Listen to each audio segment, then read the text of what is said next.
Pak Roy, Ya.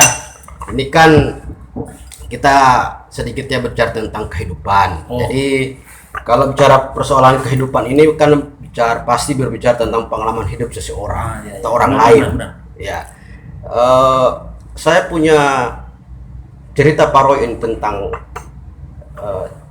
kehidupan dari seseorang. Cerita apa lagi? Tapi saya minum dulu. Silakan Pak Roy. Ini ada isinya Saya tidak Pak Roy. dipersilakan. Oh iya, silakan. Silakan minum. Boleh. Silakan Pak Dokter, silakan. Jadi ada satu cerita. Ada yang bertanya ke saya. Panas ini. Ada bercerita ke saya. Memanaskan suasana. Pak, ini kan orang ini suka sekolah. Sampai saya tidak tahu apa itu sekolah. Saya sampaikan, sekolah itu hanya penamaan saja. Tapi waktu yang atau makna yang sebenarnya sekolah ini, orang tua dulu sebelumnya ini nama sekolah ini merupakan istilah dari kegiatan mengisi waktu luang. Oh iya, benar itu. Ya. Jadi waktu luang orang tua terdahulu ini ketika sudah selesai bekerja, mereka nongkrong, ngopi, belajar menulis, diskusi, memanfaatkan waktu luang, ya. Nah, dari aktivitas keseharian itu mereka sudah terbiasa, maka mereka berinisiatif membangun satu tempat wadah yang aktivitasnya itu terkait edukasi pendidikan, proses belajar mengajar. Iya, yang sekarang disebut sekolah. Waktu itu kalau tidak salah namanya sekolah rakyat. Waktu Iya. awal zaman kemerdekaan. Itu sekolah rakyat kan sudah terbentuk wadah sekolahnya. Tapi sebelum itu sebelumnya cikal bakalnya itu di situ. Ya, dari bahasa Sanskerta itu namanya school. Ini bahasa ya kan di Berat pedalaman Sanskerta. Iya. Tidak apa? Ngopi dulu. Bukan ngopi ini teh. Kalau minum kopi itu ngopi. Kalau teh sekarang apa namanya? Ngeteh. Untungnya tidak ada kue. Biasa kalau kue apa? Kue teh. Kalau ngopi, teh ngeteh, kalau kue. Iya, kue. Ini bahasa gaul yang sering digunakan ini. Iya. Jadi Pak Roy, ini sekali lagi Pak, ini perlu kita undang seorang motivator. Benar. Ya, motivator. Karena kalau di Indonesia kan wajib belajar 12 tahun atau 6 tahun Pak Roy? Sudah 12 tahun. 12 tahun. Ya. Kalau saya di kampung sebelah Israel. Di kampung sebelah itu Israel, itu wajib belajar sampai program doktor. Ya. Oh, benar. Jadi kalau di Israel itu ada anak-anak yang putus sekolah dan itu sengaja tidak disekolahkan oleh orang tua, itu dipenjara orang tuanya, Pak. Oh, begitu. Di karantina mandiri. Di kamar sendiri. Di kamar sendiri. Nonton sendiri, tidur mandi sendiri. Ya, supaya sendiri semua. Ya, untungnya kita di Indonesia hanya 12 masih tahun. Diberikan kebijakan 12 tahun. Tapi kalau di Indonesia diterapkan sampai program doktor, semua isi yang ada di Indonesia penjara semua, Pak. Kenapa? Pandemi. Iya, tidak ada uang, Pak. Ya. Pandemi Sudirman. Ya, pandemi Sudirman. Karena barusan kita melaksanakan KKP saja banyak yang tidak bisa tercover karena urusan keuangan. Ya. Ini baru sampai S1. Nah, kalau kita terapkan aturan di Israel, selesai kita, Pak. Over penjara, Pak. Itu kondisi yang cukup. Iya. Perlu kita silakan, Pak. Saya kebetulan ini di depan kita ini Pak Muten. Ya. Orang yang bisa dibilang tidak cukup asing. Oh, luar cukup biasa. Asing di mata kita ini karena Ya. Luar biasa. Kemarin dia baru menyelesaikan studi doktor Ya. dan dokter ke-24 di Universitas Gorontalo. Di usia berapa, Pak? 27 tahun dan Saya 1 bulan. tidak yakin kalau 27 tahun 1 bulan. Saya tidak yakin ini umurnya 27 tahun, Pak. Ini Coba 17. dibuktikan. Ini Coba 17 dibuktikan tahun. dari Ini kayak 17 tahun, Pak. 17 tahun. Karena kita ada pengurangan tadi pandemi tadi. Oh, iya. Kita semua, Pak. Iya. Ini luar biasa, dokter termuda di 27 Gorontalo. tahun 20 juta, Iya. 20 tahun 1 bulan. 1 bulan. Luar biasa. Kalau tidak sempat terpotong dengan pandemi kemarin, mungkin sama saya di bulan Februari itu 26 tahun 11 bulan. Oh. Tapi ngomong-ngomong, saya dengar, Pak, ada cerita khas di balik semua menyerang gelar dokter ini, Oleh Pak. karena itu kita dengarkan. Ya. Ya, jadi Gimana? Pak Wahab bisa ceritakan bagaimana proses belajar ya mungkin dari S1, Iya. S2, S3. Ya. Ini bisa dibilang ini. Dan ada satu S lagi Pak yang Apa? Bapak lupa, istri. Iya. Itu S1 yang Iya. Bapak lupa. S1, Jadi- S2, S3 dan istri. Istri ya, itu Ya. kalau itu spesial. Oh, spesial. Spesial. Ya. Nah, jadi bisa diceritakan dulu. Itu sekolah sepanjang masa Oh iya. Pengabdian terakhir. hingga akhir hayat. Iya. Oke, jadi saya cerita sedikit. Saya kebetulan anak dari pasangan bapak saya, namanya Dr. Andes Darwin Podungge Haji, dan ibu saya Dr. Anda Haja Luciana Sahi. Saya anak pertama dari 2 orang bersaudara, lahir pada tanggal 12 Mei 1993. Luar biasa. Masih muda. Bapak tahun berapa? Kemudian kan 93 itu waktu itu saya sudah bisa main layang-layang. Tahun berapa lahir maksudnya? Kalau saya Apa itu 80-an. udah diingat ini kelahirannya. Iya, itu sudah yang penting jelas itu sudah sebelum pas reformasi. Oh, reformasi. Sama kita kalau begitu. Kalau ini lahir Pasca reformasi. pasca reformasi. 93. sebelum. 93 masih Belum. presiden yang Belum. Iya.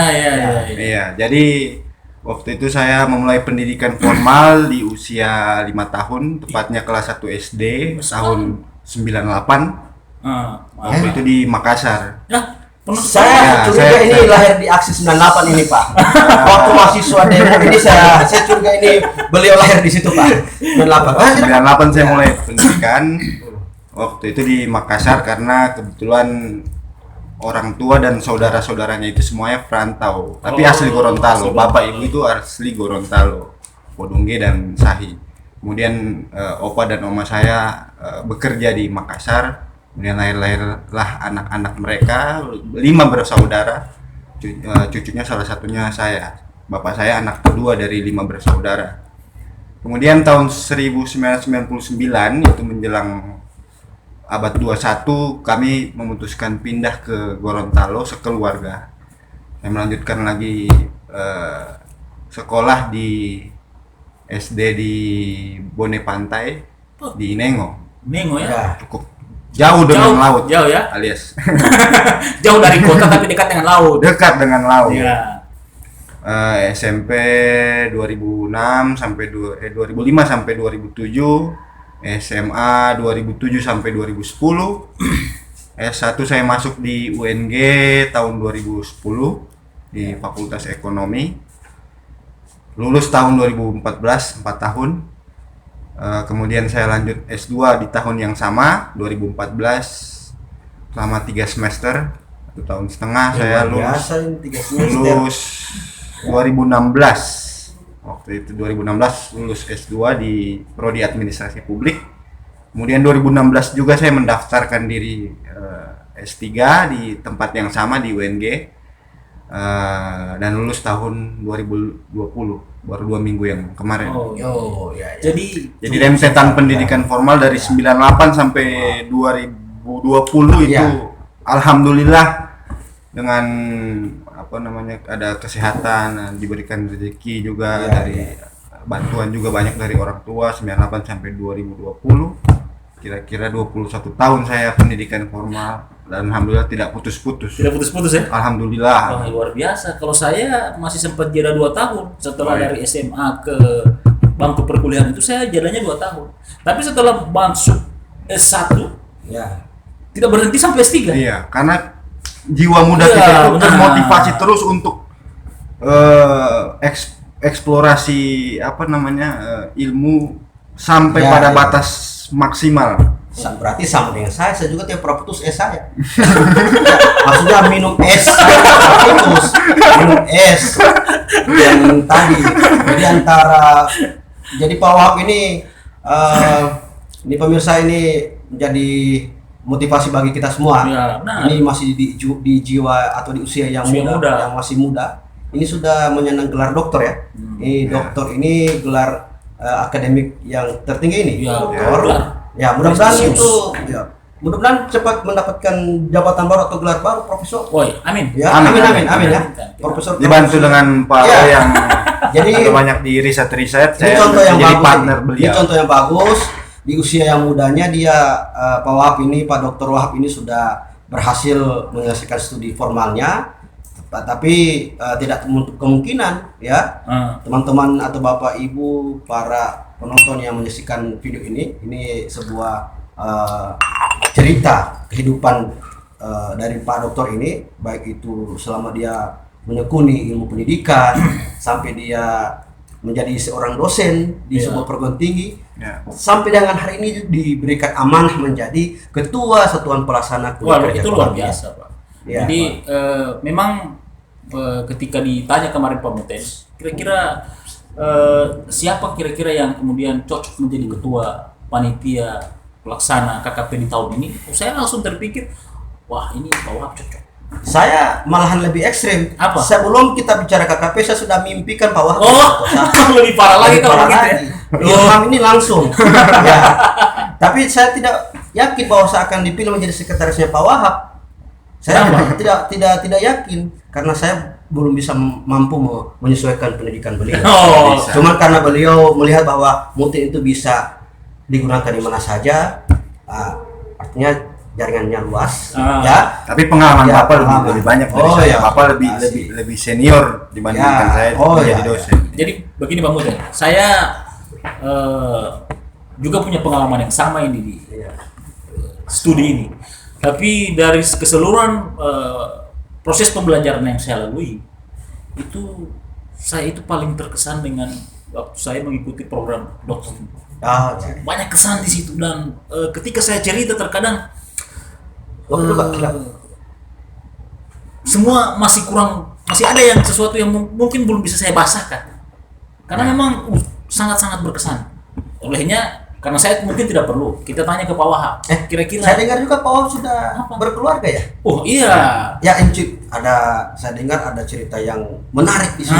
Kita tanyakan langsung. Iya, nanti kita tanyakan kepada Pak Wahab perjalanan hidup apa istilahnya ini rumah tangganya seperti apa. Kemudian kita juga tanya tentang bagaimana dia menyelesaikan S3, karena saya yakin dan percaya nih di balik sosoknya ini pasti banyak cerita tentang bagaimana itu menyelesaikan proses S3. Iya, karena saya dengar itu dari 10 dosen penguji yang dipromosi itu cuma 6 yang diberikan undangan untuk menguji. Undangan nikah.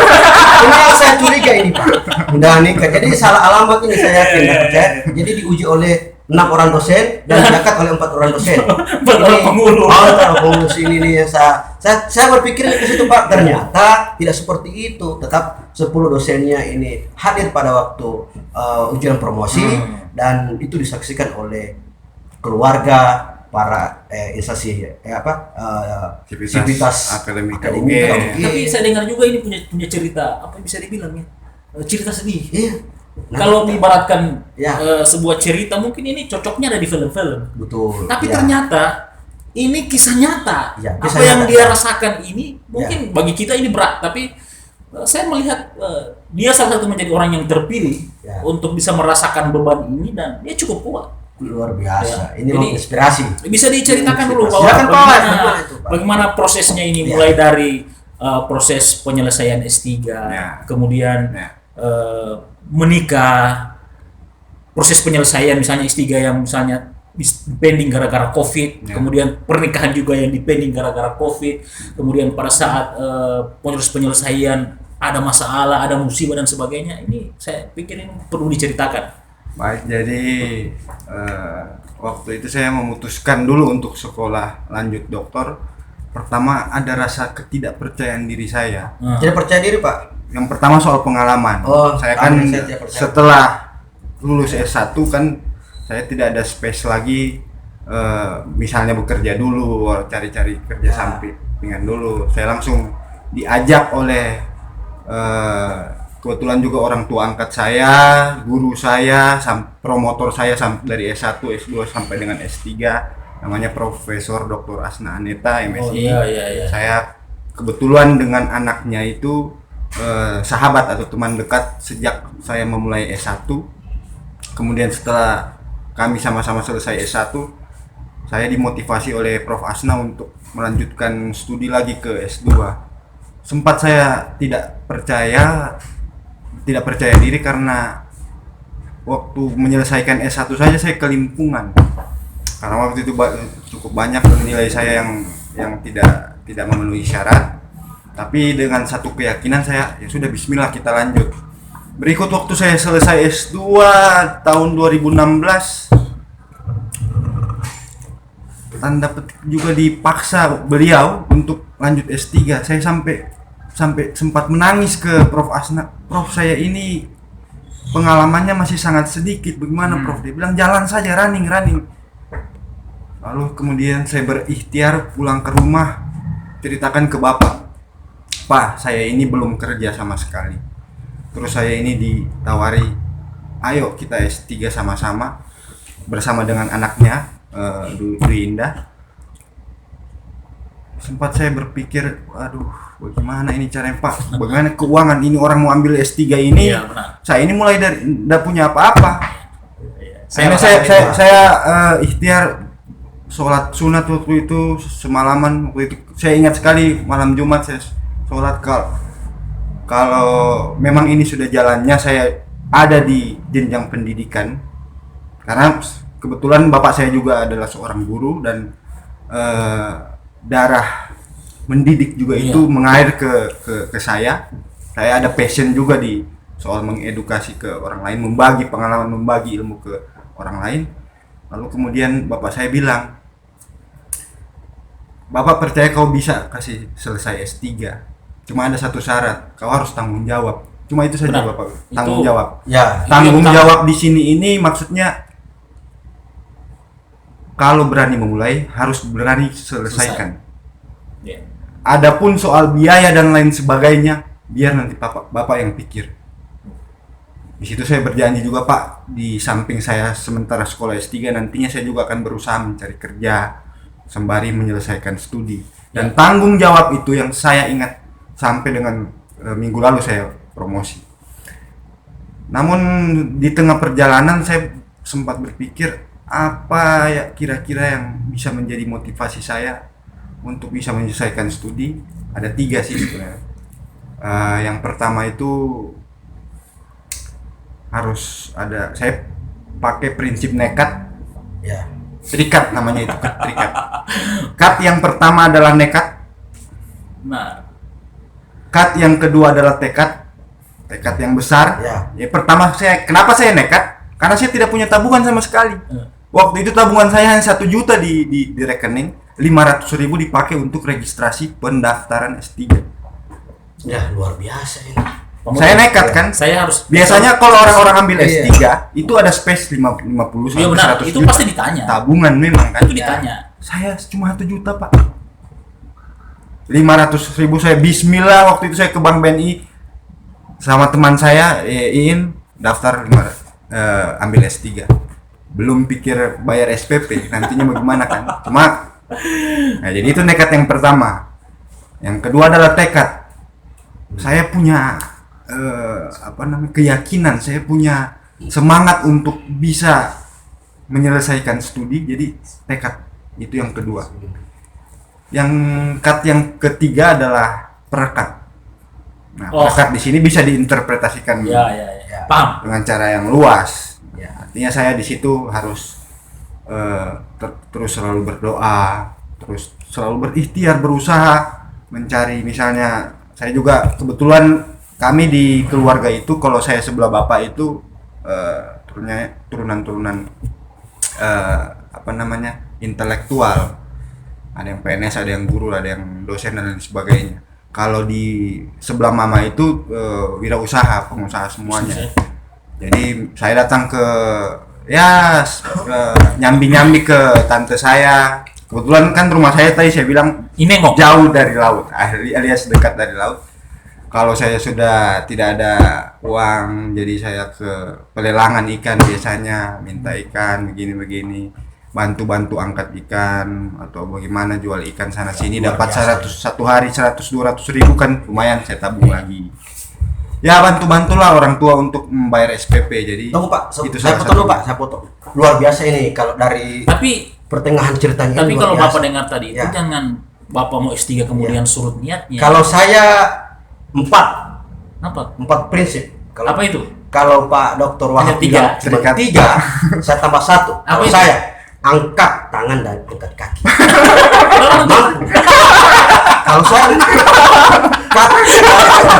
angkat tangan dan angkat kaki. Saya mampu banget.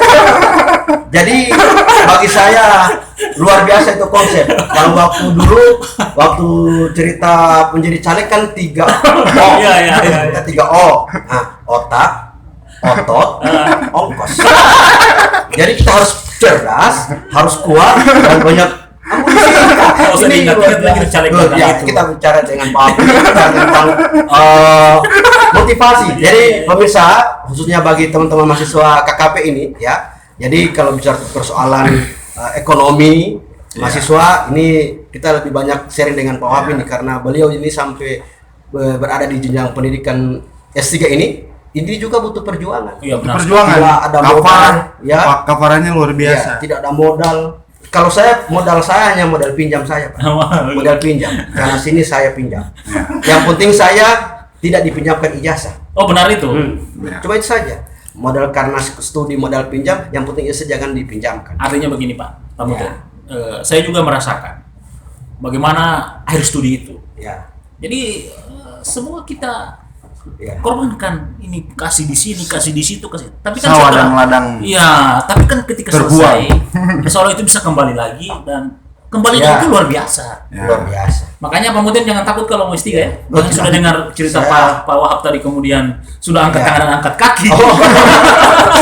Ya luar biasa ini. Saya sudah pernah mendaftar ini S3. Di mana? Tapi online. Saya mendaftar online karena kita sistem daring.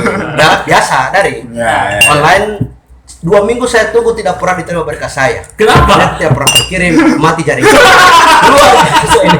Aduh, ini gara-gara Pak Ismail Musa, pengelola IT. Biasa dimatikan wifi saya. Tidak terdaftar. Sampai saat ini saya tetap masih begini. Alhamdulillah, tapi saya syukuri. Sabar dulu, Ya, Pak. saya syukuri. Kamu kan lagi sementara studi juga sekarang ya? Studi. S1. S1. Selesaikan dulu itu, Ya. baru kemudian cari space bagus. Rencananya cari saya beasiswa. Pak Roy setelah selesai S1 ini di hukum, saya bisa ambil semua jurusan di UGM. Dan nanti kesarjanaan saya, gelar saya jadi SUG saja. Ya, disingkat jadi SUG. Ya. Sarjana Universitas Gorontalo. Ya. Dan panjang ya, ada 7 fakultas, ada SIP, SK, 13 program ada studi, SIP, ya. SKM, Ya, SKM, SPI, SHUP. Jadi pada menulis nama saya panjang jadi 2 baris, disingkat saja Mutenuna SUG. Luar biasa itu, Pak. Iya. Jadi Iya. ini bilang Pemutin ini produk Iya. asli UG. Produk asli Iya. UG.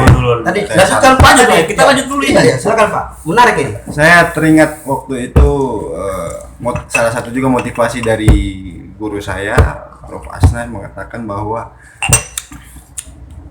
Bu, saya bilang kan, saya ini hanya modal nekat untuk ambil ini S3. Dia bilang, kau yakin saja dan percaya bahwa pintu rezeki itu dibuka bagi orang yang pertama sekolah, yang kedua mau menikah, 3 mau naik haji, 4 dan 5-nya saya agak lupa. Tapi yang pasti 3 itu. Salah satunya ada sekolah. Itu yang saya sudah buktikan sampai dari 2016 sampai dengan 2020. Setiap kali saya mau membayar SPP, sudah jatuh Ya. tempo, ada saja rezekinya, Pak. Ya. Saya juga punya pengalaman. Bapak pasti juga mengalami. Iya, saya pernah mengalami. Waktu kuliah itu saya tanya-tanya, ini uang kau dapat dari mana? Oh, jatuh dari atas. Iya, Jatuh kayak dari atas. belakang nenek Ada- sendiri. ada saja saja. itu Tapi setelah rezeki. studi, Ya. katanya, mana ini uang kayak kemarin-kemarin ini? Berarti sama dengan saya Pak Roy, Pak Wahab, sampai saya juga waktu studi S2 kemarin saya bisa selesaikan studinya dengan mudah, biayanya tidak terhambat ya. Pokoknya saya juga tidak tahu ini dana ada biaya ini jatuh dari mana. Nanti setelah saya sudah selesai wisuda, ternyata banyak kwitansi di kwitansi semua. Luar biasa ini. Jadi saya tinggal menunaikan ini kwitansi dulu, Pak. Bayar ini utang semua ini. Saya bilang, luar biasa. Dia biasa sendiri. Jadi ditukar dengan Kwitansi, Pak. kwitansi Ya, ya. ijazah di balik ijazah itu ada kwitansi, tolong dilunasi. Lanjut Pak Wahab, lanjut. Jadi lanjutnya lagi kemudian saya jalani di semester demi semester, terus jalan, tidak terasa 2000 sudah masuk 2017, bayar SPP lagi, kemudian 2018, nah masuk lagi akhir studi. Ngopi dulu, Pak. Oh iya, Ngeteh. kita Ngeteh, panasan. bukan ngopi ini ngeteh. Kalau- Tapi ini ada isinya kan? Ya ada isi. Ngisi. Ngisi, Ya. teh dan gula, Ya, teh dan gula. campur dengan air. Ya. Oke. 2018 2018 saya pertama menyodorkan apa namanya rancangan disertasi. Ya. Itu kita sudah langsung riset turun Kalau lapangan dan Pak, itu disertasi itu apa, Nak? Yang sampai di penonton bisa salah artikan disertasi juga yang dibawa. disertasi itu Itu tas ya. Tas. Nah, disertasi apa itu, Pak? salah satu karya ilmiah. Oh, karya ilmiah. Karya ilmiah yang dibuat oleh mahasiswa Oh, dan harus karya di ilmiah. Untuk strata 3. Oh, strata strata tiga. 3. Kalau Oh. skripsi kan untuk anak S1, Oh, betul, saya mulai paham. Skripsi. Iya, iya, iya. tesis untuk S2. S2, disertasi itu S3. Oh, Jalan, betul, jalan. betul. Terus Jadi ini- sampai Mungkin akhirnya Pak Muten belum tahu karena Ya. dia belum menjalani. Belum. ya, Makanya ditanya. ya makanya ditanya. Kalau berarti kalau dari S1 skripsi, S2 tesis, S3 disertasi, S4 itu di sini saja. Di mana? Di sini saja. Ada S4 saya. Kebetulan saya 2 minggu yang lalu kan sudah melangsungkan Wah, pernikahan. luar biasa. Alhamdulillah Ya. juga dibukakan pintu Luar rezeki. biasa. Alhamdulillah. Di samping saya harus mempersiapkan ujian promosi, saya juga mempersiapkan pernikahan Tapi saya dengar, dengan istri saya. tapi saya dengar di balik pernikahan itu ada cerita sedih ya. Ya, cerita sedih. Ya. Ya, saya pernah dengar itu. Orang-orang Sempat bilang sih viral juga itu. begitu, tapi Ya, saya juga sempat viral. berusaha Kuat dan tegar ya. Ya. Bisa diceritakan itu bagaimana prosesnya Pak Wahab? Jadi saya kan sudah selesai ujian tutup itu kan pada bulan Desember tanggal 29, 2 hari menjelang tahun baru. Kemudian saya sempat refreshing dulu 1-2 minggu, saya ajak ibu untuk mempersiapkan perlengkapan pernikahan saya Ya. di Jawa waktu itu bersama, sekaligus melihat calon istri saya yang waktu itu sementara juga akhir studi di Fakultas Kedokteran Gigi Unpad. Itu luar biasa. Bisa tahu namanya Pak Wahab siapa? Istrinya sekarang namanya ya. itu. Dokter Tri Reski. Dokter gigi. Ya, Dokter alhamdulillah gigi. juga sudah selesai, tinggal sumpah dokter. Oh. Tapi karena pandemi, Jadi nama online. lengkapnya Dokter Tri Reski Fitriani Datau. Oh, Nggak iya, tahu. iya. Gorontalo juga. Gorontalo. Gorontalo, Gorontalo. Ya. Asli dari Gorontalo. Lalu kemudian sepulang saya dari Jawa, dari Jakarta, saya mempersiapkan perangkat-perangkat untuk ujian promosi.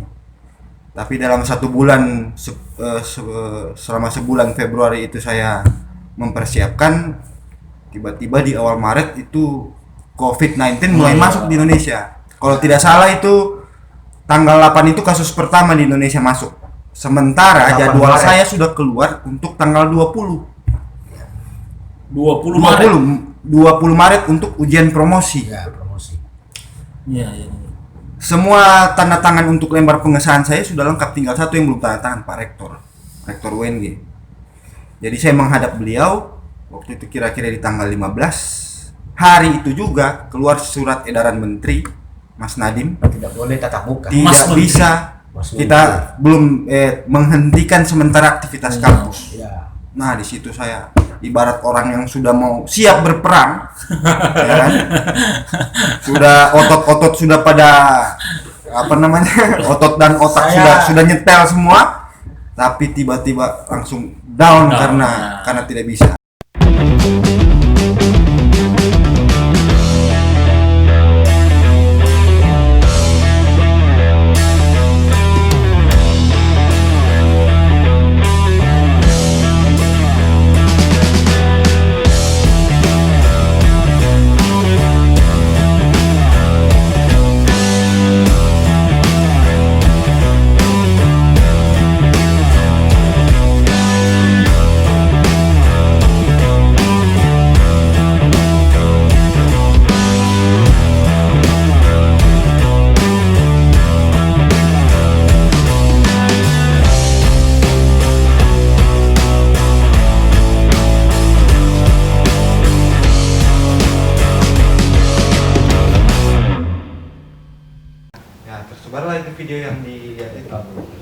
setelah saya ijab kabul, saya sempat bukan dulu ke jenazah Ibu mertua ini. di rumah tua.